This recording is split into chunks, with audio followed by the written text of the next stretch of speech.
இந்த universe 3 dimension மட்டும் இல்லை 11 டைமென்ஷனாக இருக்கலாம்னு இன்னைக்கு மாடர்ன் ஃபிசிக்ஸ் சொல்லுது. String theory, M theory. ஆனால் ஆயிரக்கணக்கான வருஷங்களுக்கு முன்னாடி சித்தர்கள் பல லோகங்களை பற்றி பேசிட்டு போயிருக்காங்க. பூலோகம், புவர்லோகம், சுவர்லோகம், மகரலோகம். அவங்க யூனிவர்ஸை ஏன் லேயராக பார்த்தாங்க? இது வெறும் புராண கதையா இல்லை மாடர்ன் ஃபிசிக்ஸ் தேடிக்கிட்டு இருக்க விஷயத்த சித்தர்கள் ஏற்கனவே புரிஞ்சுக்கிட்டாங்களா? இந்த கேள்விக்கு பதிலை தெரிஞ்சுக்கிட்டா நீங்கள் யூனிவர்ஸை பார்க்கும் விதமே மாறிடும்.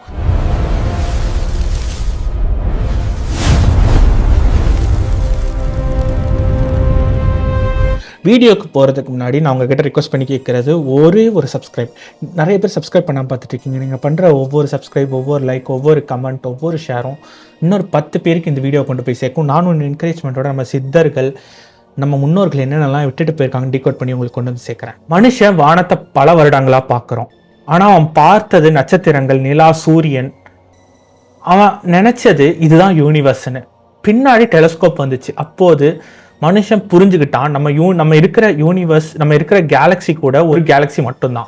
யூனிவர்ஸில் 100 கோடி கேலக்ஸி இருக்கலாம் அப்படிங்கிறத புரிஞ்சுக்கிட்டான். ஆனால் இதுவே யூனிவர்ஸோட முழு ரகசியம் இல்லை. டைமென்ஷன்னா என்ன? ஒரு எளிய உதாரணம் பார்ப்போம். ஒரு எறும்பு ஒரு கோட்டு மேலே நடக்குது. அதுக்கு தெரியும் உலகம் என்ன, முன்னால பின்னால. ஸோ இது ஒரு 1 டைமென்ஷனல் வேர்ல்டு. அந்த எறும்பு ஒரு பேப்பர் மேலே வச்சா இப்போது அதுக்கு முன்னால போகும், பின்னால போகும், இடது போகும், வலது போகும். 2 டைமென்ஷனல் வேர்ல்டு. நாம வாழும் உலகம் முன்னால பின்னால, இடது வலது, மேல் கீழுன்னு 3 டைமென்ஷனையும் நம்மளால ஆக்சஸ் பண்ண முடியுது. ஆனா சயின்ஸ் என்ன சொல்லுது? இதுவே யூனிவர்ஸோட முழு ஸ்ட்ரக்சர் இல்லை. பிசிக்ஸ் 20ஆம் நூற்றாண்டுல physics, Einstein relativity theory, quantum physics ரெண்டுமே யூனிவர்ஸை எக்ஸ்பிளைன் செய்யுது. ஆனா ஒரு பிரச்சனை இங்க இருக்கு. 2 தியரியுமே ஒன்று சேரவே இல்லை. ரெண்டுமே வேற வேற மாதிரி எக்ஸ்பிளைன் பண்ணுது.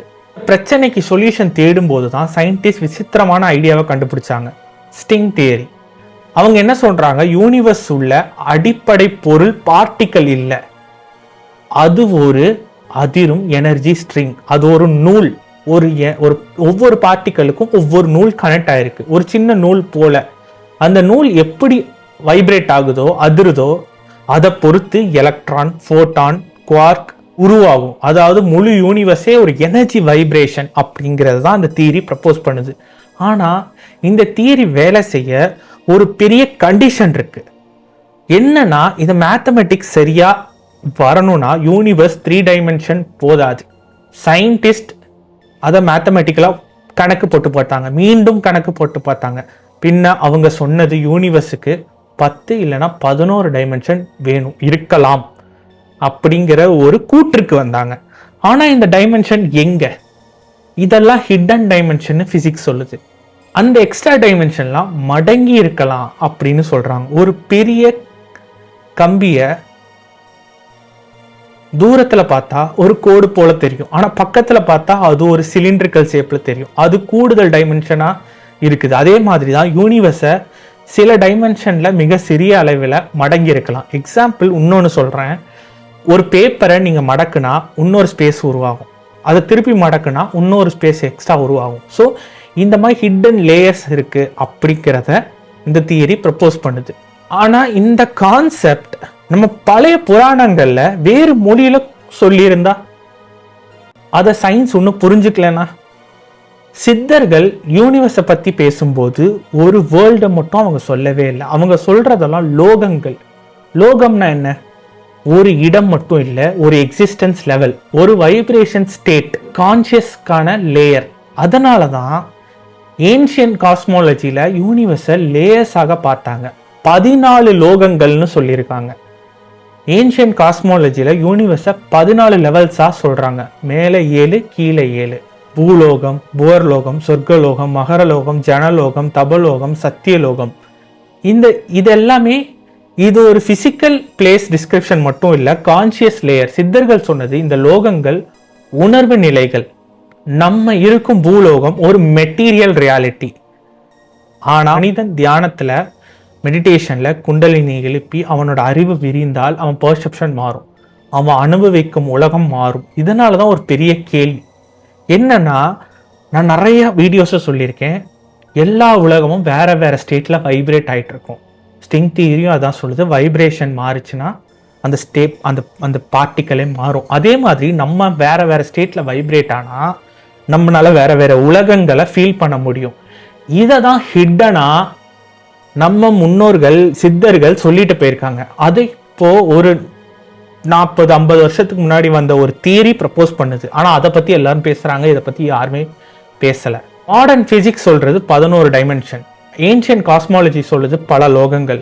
இது கோயின்சிடன்ஸ் தானா, இல்லை ஒரே ரியாலிட்டியை வேற மொழியில் சொல்கிறாங்களா? ஆனால் சித்தர்கள் டைமென்ஷனை ஸ்பேஸாக மட்டும் பார்க்கல. சித்தர்கள் சொன்னது உலகம் வெளியே மட்டும் இல்லை, அது ஒரு உணர்விலும் இருக்கிறது. குழந்தைக்கு ஒரு உலகம்னா அது வீடு.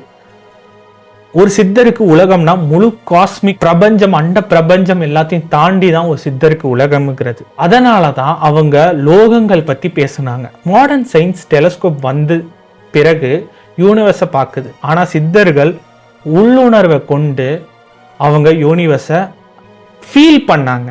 அதனால தான் அவங்களால அக்யூரேட்டாக நிறைய விஷயம் மாடர்ன் டெக்னாலஜி வர்றதுக்கு முன்னாடியே நம்மளுக்கு கொடுத்துட்டு போக முடிஞ்சது. பழைய கதைகளில் நீங்கள் கேட்டிருப்பீங்க, ராகு கேது சூரியனை விழுங்கும், அதனால தான் சூரிய கிரகணம் சந்திர கிரகணம்னு சொல்கிறாங்க.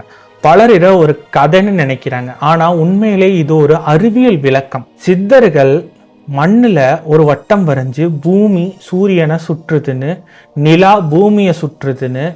ஆனால் இந்த 2 பாதைகளும் ஒரே பிளேனில் இல்லை, அவங்க ஒரே இடத்துல சந்திக்கிறது.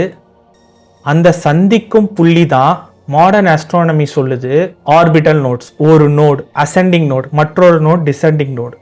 சித்தர் டெக்ஸ்ட்ல இதையே ராகு கேதுன்னு சொல்றாங்க. இது கதை இல்லை, இது ஒரு ஆர்பிட்டல் ஜாமெண்ட்ரி.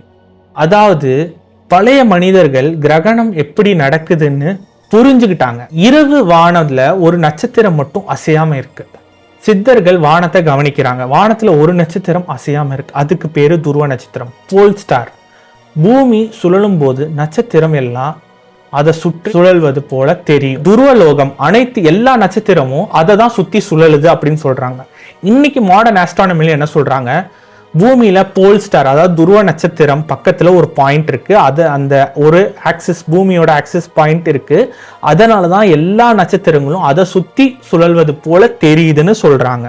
அது பழைய வானியல் அறிவு நம்மை நினைப்பதை விட மிகவும் ஆழமானது. அது இதுல இருந்து நம்ம புரிஞ்சுக்கலாம். வானத்துல பிக் டிப்பர் கான்ஸ்டலேஷன் அப்படின்னு சொல்லுவாங்க, அதாவது சப்த ரிஷிகள்னு நம்ம புராணங்கள்ல சொல்றோம். வானத்துல ஒரு கான்ஸ்டலேஷன் இருக்கு. இதை மாடர்ன் ஆஸ்ட்ரானமி என்ன சொல்லுதுன்னா அர்சா மேஜர். ஆனா நம்ம பாரம்பரியத்துல அதை சப்த ரிஷிகள், 7 நட்சத்திரங்கள், 7 முனிவர்கள்னு சொல்லுவோம்.